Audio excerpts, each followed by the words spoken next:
Russia is pursuing costly state oil and platinum projects in Africa despite an economic crisis at home, hoping they will bolster sales, including of arms, for businesses hit by Western sanctions over the conflict in Ukraine. Moscow has mostly focused on building ties with Asia since the US and European Union sanctions came into force last year, but the Africa deals signal a desire to rebuild what was a big market for its weapons and technology during the Soviet era. The drive by government-owned industrial giant Rostec, which includes Russia's monopoly arms exporter in its vast portfolio, is complicated by the economic slowdown, which has strained government finances and forced firms to seek state support. Lower commodity prices mean non-government Russian investors in Africa in the early 2000s have mostly pulled out, but Rostec says it is on track to build a $4 billion oil refinery in Uganda and a $3 billion platinum project in Zimbabwe. The conglomerate, which controls hundreds of firms ranging from arms exporter Rosaboronexport to the world's top titanium producer Visimpo Avisma, sees the projects as a door opener in Africa, particularly to its fast-growing arms market. Apart from proceeds from the project itself, building the crude oil refinery in Uganda opens markets for products of all Rostec's companies and Russian companies as a whole, Rostec said in a statement to Reuters. The company and its chief executive, Sergei Chemezov, an ally of President Vladimir Putin, face sanctions over Russia's annexation of the Crimea region and Western accusations, which Moscow denies, of supplying separatists with weapons and troops.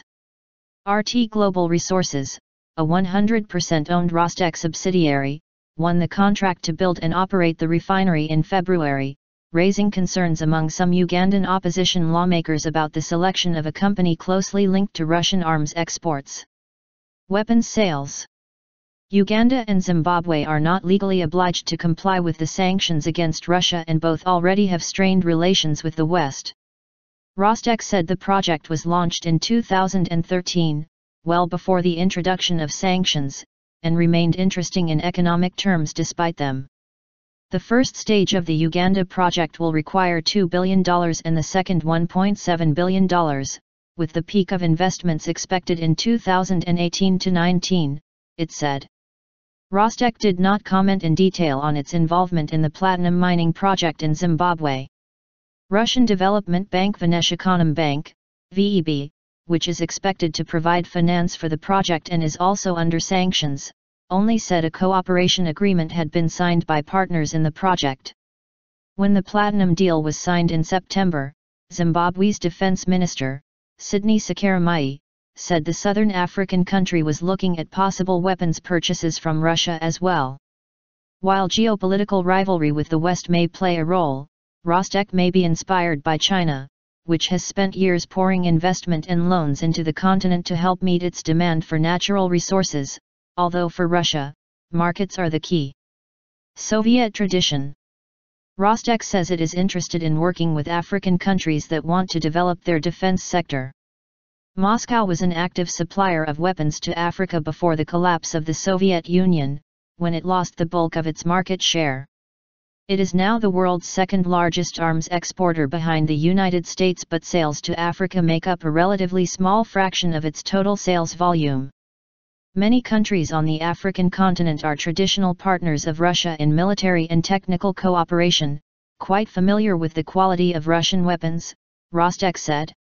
Soviet weapons still used in Africa and requiring repairs could also support demand for Russian arms, it added. In 2013 to 2014, Rosaboronexport signed more than 20 contracts worth more than $1.7 billion with sub-Saharan African countries, and Rostec said it intended to increase shipments to Africa in the coming years. Currently only 2% of military products supplied to African countries come from Rosaboronexport, Rostec said on its website in September.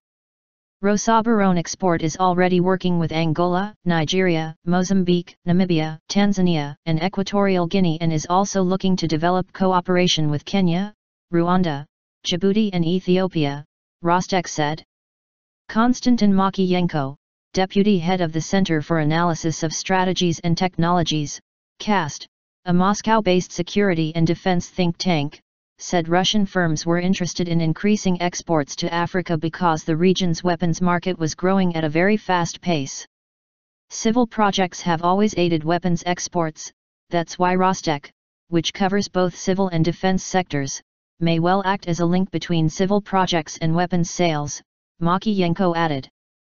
Russia exported $15 billion of weapons in 2014 and has an order book worth $40 billion for weapons over the next 3 to 4 years, with the biggest buyers from India, China, the Middle East and Latin America.